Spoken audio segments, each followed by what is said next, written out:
ಸುಂದರ ಯುವಕ ದುಷ್ಯಂತ ರಾಜ ಬೇಟೆಯ ನಾಡಲು ಬಂದ.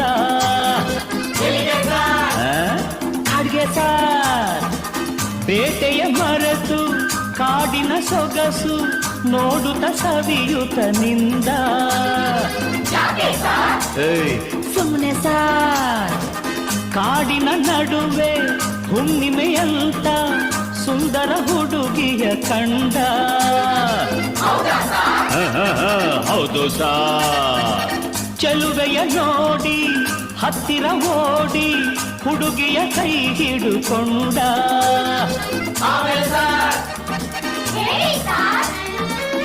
ಹತ್ತಿರ ಕರೆಯುತ್ತಾ ತೋಳಿಂದ ಬಳಸುತ್ತಾ ಕಣ್ಣನ್ನೇ ನೋಡುತ್ತಾ ಪ್ರೀತಿಯ ಮಾಡುತ್ತಾ ಯಾರೇ ನೀನು ಚೆಲುವೆ ಅಂದ.